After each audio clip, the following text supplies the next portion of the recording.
tinggal jauh dari teman-temannya. Itu bisa dilihat dari tugas-tugas yang diberikan, nilainya jelek, kemudian tidak dikumpulkan, dan ulangannya nilainya juga jelek. Tetapi kata si guru wali kelas, si Diana ini ketika diberikan tugas dan ulangan yang diulangi secara lisan dan dilakukan secara individual, ternyata si Diana ini bisa menjawab dengan baik. Nah, jadi dari kasus si Diana ini kami mengambil hipotesis atau memberikan saran kepada guru wali kelasnya itu diharap lebih sebaiknya mengenali dulu karakteristik peserta didiknya. Nah, mulai dari salah satunya gaya belajar si peserta didik. Apakah si peserta didik ini gaya belajarnya kinestetik, audio atau visual atau gabungan. Nah, cara mengetahui gaya belajar peserta didik ini kan bisa kita lakukan selama proses pembelajaran. Sebagai pendidikan kita selama proses pembelajaran kita bisa sambil memperhatikan di setiap peserta didik. Mungkin ada peserta didik yang ketika kita menjelaskan peserta didik ini sambil berbicara dengan temannya. Nah, bisa saja ketika dia bicara dengan temannya itu dia sebenarnya sedang diskusi mengenai apa yang kita omongkan. Nah, jadi ketika dia itu ngomong dengan temannya, jangan langsung kita sanggah atau kita marahi. Nah, nanti bisa saja mengacaukan mentalnya. Nah, bisa saja ketika dia ngomong dengan temannya, itu dia membahas apa sih yang dia belum pahami dari yang kita omongkan. Nah, mungkin itu gaya belajarnya, sehingga dia bisa memahami apa yang sedang dipelajarinya. Ada juga mungkin ketika kita sedang melakukan proses pembelajaran, ada peserta didik yang sambil belajarnya sambil main-mainkan sesuatu barang. Soalnya kalau kita menjelaskan mengenai konsep gaya, ketika semakin besar massa benda, maka perlu gaya yang lebih besar. Bisa saja si anak ini sambil menyusun, kemudian sambil dorongnya, besar gaya yang kita butuhkan. Nah, itu bukan berarti si anak itu sedang main gitu kan. Kita harus juga bisa peka terhadap lingkungan di selama proses pembelajaran. Jadi sebagai pendidik itu kita harus bisa peka. Nah, jadi kalau kita peka, kita bisa tahu si anak ini, oh ternyata dia bukan main-main tanpa alasan, atau si anak ini bukan hanya sekedar ngomong hal-hal yang tidak berguna gitu kan. Bisa saja dia sedang mempraktekkan apa yang kita omongkan, sedang membahas apa yang kita pelajari. Begitu. Sehingga dari kita sebagai pendidik, kalau kita sudah tahu karakteristik si peserta didik, kita bisa melakukan assessment yang tepat bagi peserta didik. Jika misalnya tadi kan si anak tadi sukanya belajar sambil diskusi, bisa saja kita ajak si peserta didik ini dengan assessment secara lisan. Atau yang tadi yang sukanya sambil mempraktekkan apa yang kita pelajari, nah, bisa kita berikan assessment berupa praktek. Ini kita berikan barangnya, silakan kamu praktekkan dengan apa yang kamu pahami. Gitu. Jadi sebagai pendidik, intinya kita harus peka terhadap lingkungan belajar yang kita rancang di dalam kelas. Sehingga kita bisa tetapkan asesmen yang tepatnya setiap anaknya apa. Nah, jadi itu terkait juga dengan kasusnya Diana. Kalau di kasusnya Diana ini, kalau dia bisa lisan, mungkin dia di kelas sukanya diskusi, atau kalau dia sukanya individu, mungkin ya kita berikan asesmen yang secara tertulis atau tertutup bagi si Diananya. Begitu. Mungkin untuk penjelasan lebih lanjutnya silakan dilanjutkan oleh saudara-saudari kelompok ketiga. Silakan. Oke. Berikutnya akan disampaikan oleh saya. Untuk menjawab pertanyaan yang kedua yaitu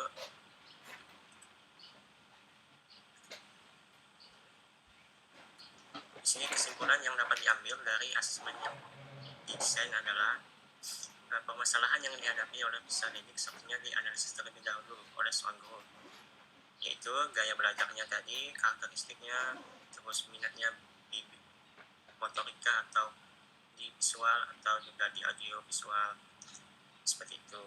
Terus fungsi dari kita mengetahui atau menganalisis terlebih dahulu dari peserta didiknya adalah agar tepat sesuai dengan gaya belajar peserta didik, sehingga kekurangan yang ada di dalam pembelajaran itu tidak menghalangi proses pembelajaran dan pada akhirnya tujuan pembelajaran dapat tercapai.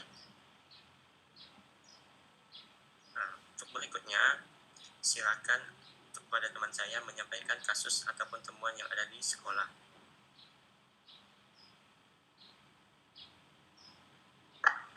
Baik, terima kasih atas kesempatannya. Jadi sebenarnya ada beberapa kasus yang kami temukan di sekolah. Nah, ini salah satu kasusnya nih yang coba kami angkat di mata kuliah ini. Jadi ini terkait dengan guru PPL yang diminta oleh salah satu guru kelas untuk mengawasi kelas 10E nih, karena guru mata pelajaran ini mau ada kegiatan di luar. Nah, siswanya ini sudah dikasih tugas oleh gurunya melalui LMS sekolah, jadi mereka tinggal ngerjain aja gitu. Jadi diharapkan setelah jam pelajaran berakhir, tugasnya itu bisa kumpul gitu. Jadi tugasnya ini sifatnya open book, jadi boleh buka buku, sama siswa itu boleh cari bahan referensi di internet pakai gadget mereka. Nah, guru PPL ini ditugaskan untuk mengawasi siswanya dan memastikan bahwa anak-anak ini tidak membuat keributan gitu. Biar tidak ditegur juga sama guru lain kan kalau salah satu kelas itu tuh ribut. Nah, saat keliling ngawasin anak-anak ini sedang mengerjakan tugas, guru PPL ini melihat ada beberapa siswa itu melihat di layar HP-nya kok kayak sebuah foto yang hampir sama gitu loh. Jadi kalau mereka cari bahan di internet, itu kan pasti web yang dibuka punya kemungkinan yang berbeda gitu kan, tapi ini dari layar HP siswa nih kok sama gitu tampilannya gitu. Nah, jadi gurunya ini mendatangilah ke siswanya untuk menggali lebih lanjut apa yang sedang mereka lakukan sebenarnya gitu. Nah, siswanya ini senyum-senyum gitu kan. Ternyata mereka tuh dapat contekan dari temannya yang sudah selesai dan dikirim di grup kelas. Makanya banyak siswa lain tuh bisa akses jawaban teman-temannya dan tinggal nyalin aja gitu. Ketika sudah ditegur pun mereka masih tetap melakukannya. Tahu dari mana gitu kan, karena ketika mengumpulkan ke depan kelas jawaban mereka tuh hampir sama, selain isinya, format-formatnya, urutan-urutannya itu tuh juga sama seperti itu. Nah, sehingga kalau dari segi asesmen, ini kan ada keseragaman jawaban dari siswa. Mungkin perlu jadi perhatian dari segi asesmen seperti itu. Next. Nah, mungkin cara yang bisa dilakukan guru terkait asesmen dari kasus tersebut, yang pertama itu guru tuh harus merefleksi dulu asesmen yang sudah dilakukan itu apakah memang cukup efektif untuk menilai, terus juga untuk mengevaluasi pembelajaran dan apakah sudah sesuai dengan tujuan pembelajaran yang dilakukan. Nah, guru bisa melakukan dengan cara mengobservasi melalui penilaian proses berdasarkan rubrik penilaian yang sudah dirancang, bisa dari segi afektif, kognitif, psikomotor. Jadi jangan cuma satu saja yang dinilai, afektifnya saja, pengetahuan saja itu. Secara proses dan secara keterampilan tuh memang harus benar-benar dilakukan, itu bukan cuma formalitas di RPP saja gitu. Kemudian untuk penilaian individu itu sebaiknya dilakukan dalam pengawasan guru mata pelajaran. Jadi kalau mengawasi kan guru bisa memberikan beberapa aturan, misalnya siswanya itu kalau tidak boleh toleh-tolehan antar teman, atau guru itu kalau misalnya ada siswa yang ketahuan mencontek, mungkin lembar mereka itu bisa diambil gitu oleh guru, dan ketegasan-ketegasan lain yang bisa dilakukan oleh guru. Kemudian kalaupun mau ada tugas yang dibawa ke rumah oleh siswa, ini sebaiknya bukan soal yang tertutup yang hanya memungkinkan satu jawaban saja, tapi sebaiknya itu berupa pertanyaan terbuka terkait pendapat mereka, atau bisa berupa studi kasus, ataupun siswa juga bisa diberikan tugas terkait dengan minat mereka. Misalnya mereka itu itu senangnya mendesain, atau mereka kalau senang mendesain atau mereka suka tertulis mungkin bisa disuruh bikin infografis. Kalau mereka senang bikin video misalnya, tugasnya itu bisa dalam bentuk video dan lain sebagainya. Nah, kalau dari kasus tadi itu kan siswanya tuh senang kerjasama ibaratnya ya. Mohon maaf, waktunya sisa 1 menit, Kak. Iya, oke. Sedikit lagi. Nah, karena siswanya itu senang kerjasama, ini bisa jadi inspirasi untuk gurunya untuk memperbanyak tugas yang memungkinkan para siswanya itu untuk bisa berkolaborasi seperti itu. Jadi kan udah ketahuan minatnya, tinggal gurunya itu fasilitasi saja pembelajarannya seperti itu. Mungkin cukup sekian dari saya. Oke. Untuk Google Meet-nya dipending dulu karena waktunya mau habis, jadi kita ganti link dulu ya. Nah, hitungan berapa detik lagi nih? Oke. Segera saya kasih link baru. Mohon izin pindah, Bu. Mohon izin ya, Bu.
Ya, silakan dilanjutkan. Silakan Saudari Bimel. Oh, Saudari Fitriani, silakan. Udah direkam kembali belum ya?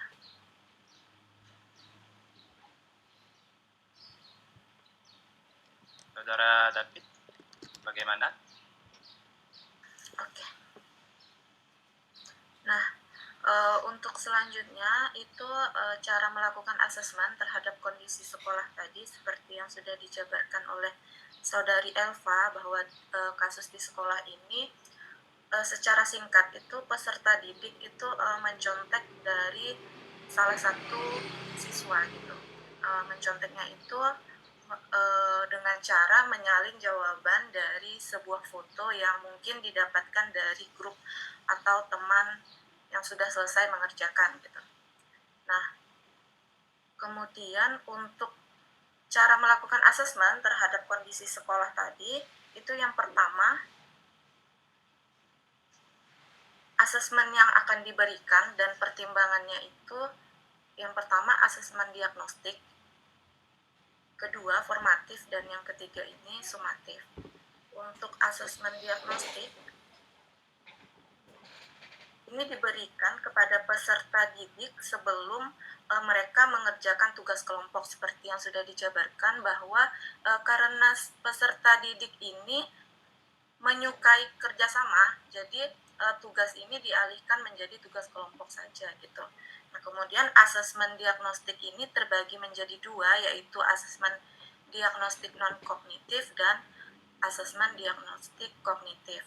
Kemudian untuk asesmen diagnostik non-kognitif ini bisa diberikan di awal pembelajaran dan dilakukan untuk menggali hal-hal misalnya untuk mengetahui psikologi atau keadaan emosi siswa, aktivitas belajar selama di rumah, dan kondisi keluarga atau pergaulan siswa. Kemudian asesmen non-kognitif ini juga bisa dilakukan untuk mengetahui gaya belajar dan karakter serta minatnya peserta didik. Nah, kemudian asesmen diagnostik kognitif ini diberikan dalam bentuk pertanyaan yang berhubungan dengan materi pembelajaran terkait. Gitu. Kemudian untuk asesmen formatif ini dilakukan untuk meningkatkan pembelajaran selama proses pembelajaran secara keseluruhan. Untuk strategi pemberian asesmen formatif ini dapat berupa observasi, diskusi siswa, dan penilaian terhadap diri sendiri gitu. Nah, penilaian terhadap diri sendiri ini berkaitan dengan status, proses, dan tingkat pencapaian kompetensi yang dipelajari dalam mata pelajaran tertentu didasarkan atas kriteria atau acuan yang telah disiapkan.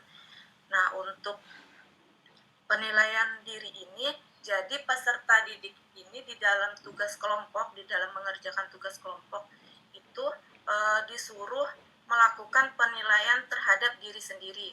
Nah, kemudian untuk penilaian yang lain pada saat pengerjaan tugas kelompok ini juga dapat dilakukan dengan misalnya penilaian terhadap teman sebaya gitu. Nah, menurut kami jenis asesmen yang dapat diberikan adalah asesmen unjuk kerja, yaitu berupa hasil pengamatan terhadap penilaian aktivitas peserta didik. Penilaian dilakukan terhadap unjuk kerja, tingkah laku, atau interaksi peserta didik. Nah, penilaian unjuk kerja ini digunakan untuk menilai kemampuan peserta didik melalui penugasan. Penugasan tersebut dirancang khusus untuk menghasilkan respon berupa respon lisan. Nah, untuk penilaian kinerja ini, contohnya ada di slide berikutnya.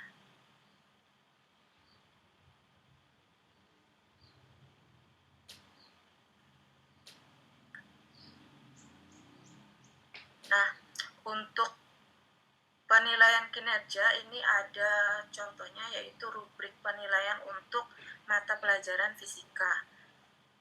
Topiknya menentukan jumlah bayangan pada beberapa cermin datar, dan siswa ini diberikan tugas untuk membuat hasil laporan berupa percobaan dalam bentuk laporan lengkap gitu. Nah, untuk rubrik penilaian itu ada di slide berikutnya.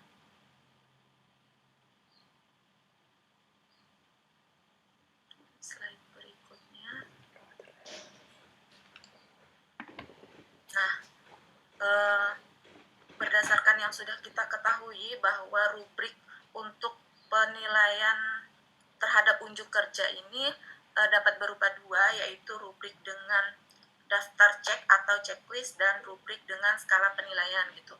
Nah, pada contoh kami ini rubrik asesmennya atau penilaiannya ini dengan skala penilaian atau rating scale.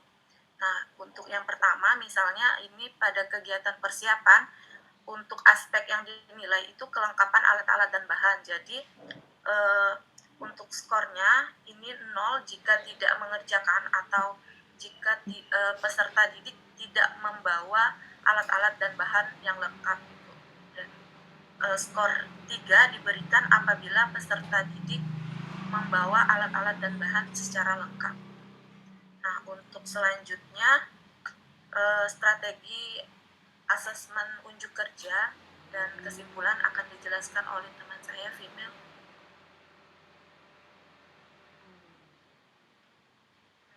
Terima kasih atas kesempatannya. Apakah suara saya terdengar? Oke, jelas. Selanjutnya, mengenai strategi performance assessment yang telah disampaikan oleh rekan saya sebelumnya. Jadi untuk menerapkan performance assessment ini diperlukan beberapa strategi. Yang pertama, mengidentifikasi semua langkah penting atau aspek yang diperlukan dan akan mempengaruhi hasil akhir. Selanjutnya, mengurutkan kemampuan yang akan diukur berdasarkan urutan yang akan diamati.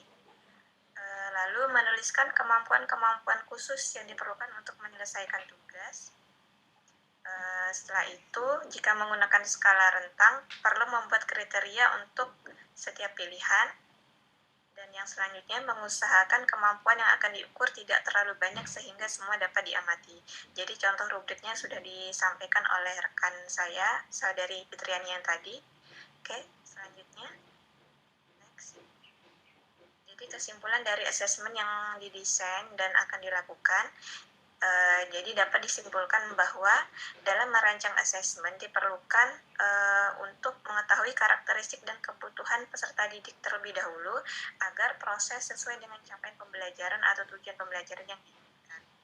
Jadi cukup sekian presentasi dari saya serahkan ke moderator. Baik, terima kasih para narasumber. Jadi begitulah hasil diskusi yang kami sampaikan. Mohon izin Bu, apakah dibuka sesi pertanyaan? Silakan, kalau ada yang kurang jelas saja, silakan. Oke, baik. Kami persilakan kepada peserta untuk bertanya dan memberikan tanggapan. Oh iya, baik. Sebelum dimulai itu pertanyaan, tadi Ibu dapat chat dari ketua kelas, rencananya hari ini 2 kelompok saja yang presentasi ya. Mungkin Anda akan ke kampus lagi. Oke, baik. Nah, karena 2 kelompok saja, boleh dilempar kalau ada yang akan bertanya untuk kedua kelompok. Baik. Kalau ada pertanyaan, gitu ya. Atau ada tanggapan terkait dengan masalah Diana, boleh kita diskusikan dulu. Karena terlalu lama nunggu ke minggu depan, boleh silahkan. Kalau ada yang berbeda dari kelompok lain, silahkan.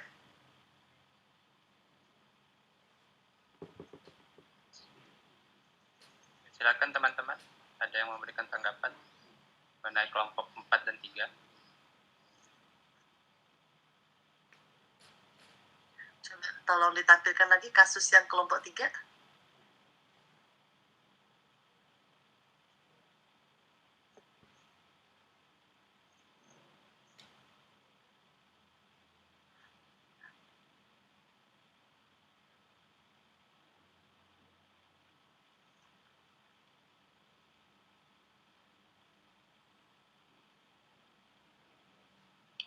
Izin dari saya Anissa untuk kelompok 2.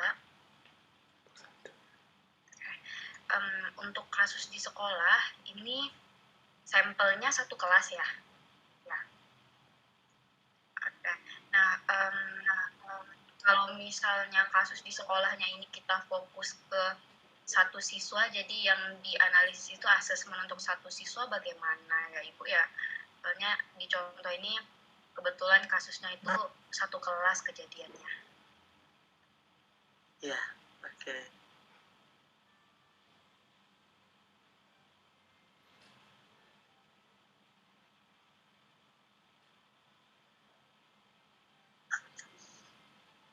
Oh, itu saran mungkin ya, atau sekaligus pertanyaan tentang adakah kasus yang spesifik dari satu siswa, itu mungkin yang dimaksudkan ya. Yang saya analisis itu kasusnya fokus ke satu siswa Ibu. Jadi ada problem dari satu siswa, terus coba dianalisis, terus kita coba kasih kira-kira treatment apa sih yang cocok buat siswa ini. Asesmen dari 3 aspek ini apa sih yang cocok gitu. Jadi coba menyelesaikan satu siswa aja Ibu. Karena kalau misal saya pikir ya Ibu, terima kasih Ibu. Baik, makasih Mbak Anissa ya. Baik Mbak Anissa, jadi di sini memang kalau kasus itu kadang ya sesuatu yang spesifik ke case ya. Tetapi memang ini awalnya sebenarnya dari satu anak ya. Satu anak men-share, kemudian ada anak Iya, lain. benar, Bu. Iya benar, Bu. Kemudian Yang nge-share transfer itu lagi, yang duluan di-share. selesai gitu. Dan itu mungkin sudah sesuatu yang agak umum, jadi nggak apa dibahas juga. Bagaimana kalau Anda menemukan seperti ini? Ini nih kasus yang agak-agak umum, nggak hanya di sekolah gitu ya. Apalagi di kala sekarang ini, karena saya senang kalau ujian itu senangnya pakai take home. Walau sudah diingatkan itu ya kadang selalu ada aja mahasiswa yang mencoba untuk mengirimkan jawaban sehingga nanti jawabannya ternyata ada yang mirip gitu ya. Nah, ya nggak apa. Kalau hanya memang secara, kalau kita lihat diskusi tentang bagaimana asesmen untuk pribadi seperti tadi yang spesifik lalu nggak dapat ya. Karena ini kita bicara satu kelas, tetapi tidak apa mungkin untuk satu kasus ini kita ambil yang seperti itu. Lalu rencana asesmennya bagaimana? Nah, yang dipikirkan itu bagaimana asesmen yang seharusnya Anda bisa bercermin dari apa sih soal yang dibikin oleh Pak Guru tadi. Nah, kira-kira untuk mencegah itu jangan terjadi, seperti apa asesmen yang nantinya harus Anda buat begitu. Jadi kadang ada suatu pertanyaan yang memang ya kalau jawabannya mirip-mirip ya sudahlah itulah dia gitu ya. Tetapi ada pertanyaan yang harusnya ya anak itu mah nggak bisa juga dia mirip-mirip karena langsung ketahuan gitu. Kalau ada soal yang seperti menanyakan pendapat, kalau kita menanyakan hafalan atau rumus atau sesuatu yang umum, itu kadang agak susah mengontrol yang seperti ini. Tetapi kalau kita menanyakan sesuatu yang open-ended, yang terbuka pendapatnya, nah itu kalau di UT itu prinsipnya anak kembar pun tidak akan sama kesalahannya gitu. Sehingga kalau di UT itu ada siswa yang salahnya sama, kalau mahasiswa bukan benarnya sama, tapi kalau salahnya sama, udah langsung nggak lulus.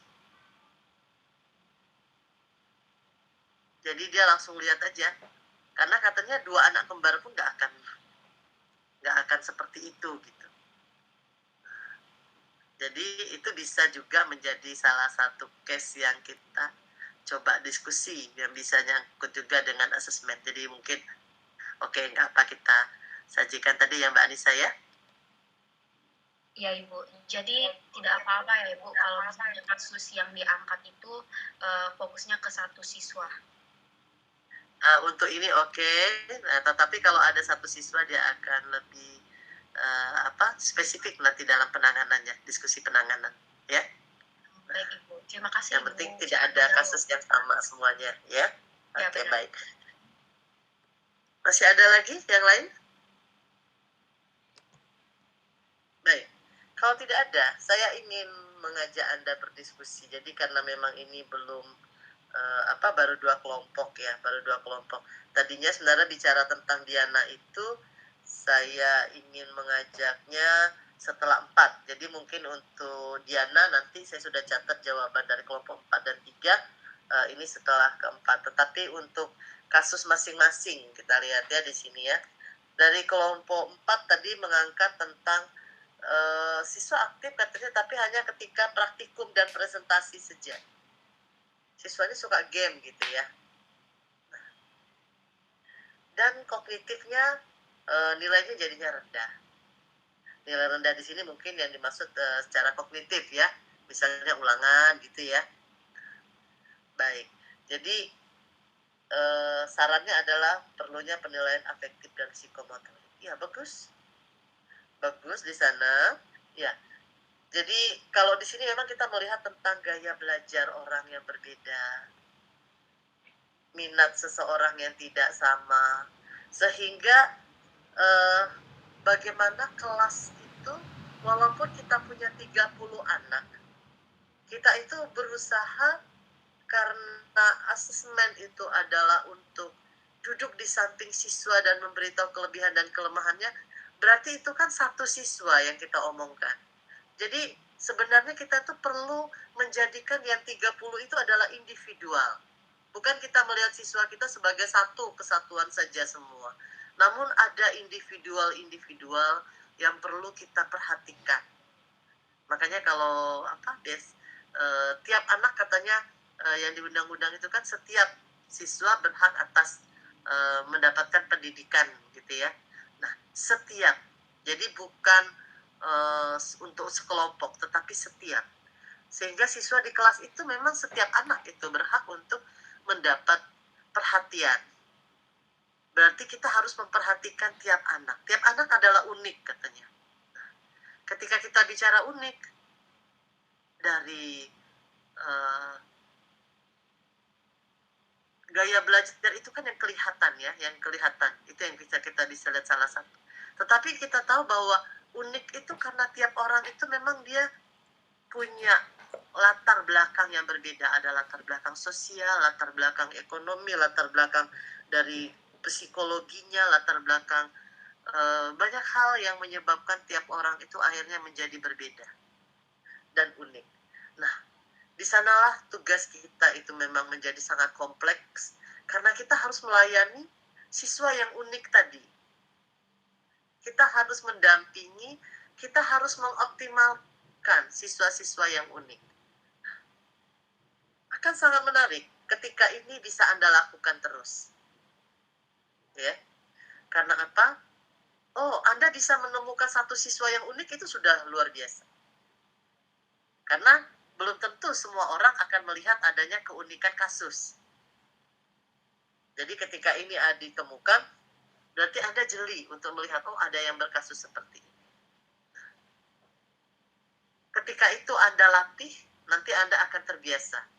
Akan terbiasa dalam melaksanakan pembelajaran, dan itulah memang harapannya. Anda akan bisa memberikan perhatian, sehingga Anda akan bisa mengatasi masalah-masalah pembelajaran. Karena tujuannya adalah ke sana. Bagaimana kita bisa membantu siswa yang yang mengalami kesulitan belajar. Jadi kalau seperti yang kita pernah diskusikan tentang mastery learning atau teori belajar tuntas, bahwa tiap orang itu harusnya dia akan tuntas, tetapi dengan waktu yang tidak sama. Tapi waktu terbatas bagaimana? Nah, di sanalah kita mungkin perlu suatu perencanaan, perlu suatu catatan-catatan khusus, sehingga kita bisa bagaimana kita mengatasi hal-hal yang khusus-khusus tadi. Di antaranya ketika menemukan gaya-gaya belajar yang berbeda, apa yang harus kita lakukan. Nanti kita akan diskusi lebih lanjut tentang penilaian afektif dan psikomotorik itu seperti apa secara detailnya nanti ketika kita akan diskusi pada yang akan datang ya. Kemudian ada yang kasus dari kelompok 3, ada siswa yang ya menjadi pahlawan ya untuk teman-temannya, ingin berbagi, senang berbagi, sehingga akhirnya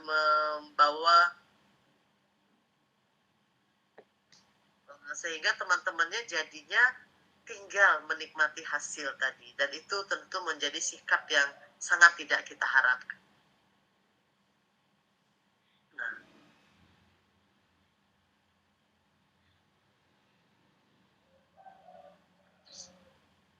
Nah, kalau kita lihat tugasnya di sini, dia sebenarnya sudah open book ya. Kalau open book itu kan ada banyak kemungkinan yang harusnya bisa terjadi. Karena masing-masing membuka buku. Namun kenyataannya tugasnya itu siswa bisa men-share. Nah, tinggal kita lihat open book, tetapi apakah tugasnya tugasnya menuntut jawaban yang yang terbuka enggak? Jadi apakah dia close atau dia open ended? Sehingga sebenarnya jawabannya itu nggak akan sama kalau dia jawaban-jawaban yang open ended, atau dia jawabannya menuntut jawaban yang hanya sekedar tertutup gitu ya, jawabannya sudah pasti. Nah, disitulah kita perlu memperhatikan, oh kalau seperti ini apa yang kita lakukan. Nah, kemudian tentu ini juga terkait dengan sikap-sikap tertentu secara psikomotorik. Ada sifat apa yang terjadi di sana? Kerjasamanya positif, tapi tidak semua kerjasama itu lalu kalau seperti ini menjadi hal yang positif. Mungkin itu yang perlu disampaikan kepada siswa sehingga bisa menjadi tindak lanjut kita ketika kita lalu akan melakukan asesmennya seperti apa. Ada sikap-sikap tertentu apa yang akan kita cari. Di antaranya perlu kita menggali berarti kejujuran tadi ya dari si siswa. Nah, mungkin secara ringkas itu dulu yang kita diskusikan. Saya mencoba mengajak Anda merencanakan untuk pertemuan berikutnya. Ada 2 kelompok lagi di hari Senin. Hari Senin, kalau Bu Hairida tidak ngajak tukaran, nanti berarti kita tetap di hari Senin, ya. Iya, Bu. Senin, kita asumsikan jadwal kita tetap seperti semula, Senin. Nah, kemudian nanti saya akan meminta Anda semua mencoba sambil dari ada masalah ini membayangkan suatu analisis nanti tentang perlunya kita menganalisis dari CP kemudian menjadi kisi-kisi asesmen. Ini Anda kan sudah buat nih instrumen-instrumen asesmen, tapi saya belum melihat sampai kepada butir asesmen itu ada langkah-langkah. Jadi bagaimana ketika kita mulai dari ini loh CP, kemudian ini nanti ada ke CP-nya baik di aspek kognitif, afektif maupun psikomotor, kemudian nanti sampai kepada rencana perbuatan instrumen itu, baik itu afektif, kognitif, dan psikomotor, juga ada suatu kisi-kisi. Sehingga inilah nanti yang akan nyampe ke lesson plan. Ada satu buku yang menarik, bahwa pembelajaran itu dia tidak dimulai dari pembelajarannya dulu terakhir dia membahas asesmen, tetapi dia memulai dari asesmennya dulu. Seperti apa sih instrumen penilaian saya, baru dia akan mulai ke seperti apa pembelajaran saya. Nah, itu dia menarik dan memang itu sangat logis sekali, karena ketika kita menganalisis CP, kita akan menentukan ini loh tujuan, sekaligus sebenarnya itu sudah bisa sampai kepada suatu instrumen penilaian. Oh, instrumen penilaian itu sampai di sini, berarti pembelajaran saya harusnya sampai di sini. Maka kita melihat bahwa di sana akan terjadilah suatu rencana yang meliputi memang nanti akan menjadi assessment S, kemudian for, nah, kemudian of learning itu, ya. Jadi mungkin itu kita akan diskusikan pada pertemuan yang akan datang. Silakan kalau ada yang mau disampaikan semuanya.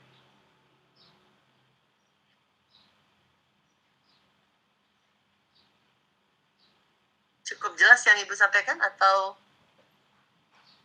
bagaimana? Sudah cukup, Bu. Dari saya belum ada ya. Cukup jelas ya. Cukup jelas Bu. Baik. Oh iya, jadi ini Ibu itu kan minggu depan kita akan pertemuan tatap muka ya. Nah, saya itu sudah, karena ada kegiatan juga, sudah merencanakan akan cuti. Tapi cutinya Ibu tuh karena ada di luar kota gitu ya. Jadi minggu depan kita itu di tanggal 13 sampai 18. Mungkin sampai 19 Ibu masih di Pontianak, 19-20. Nah, tetapi yang 26 sampai 31 itu saya tidak akan ada di sana kayaknya. Nah, apakah kita ganti ke tatap muka ketika di situ? Nanti tolong dikoordinasikan ketua kelas ya. Apakah saya nanti masuknya beberapa kali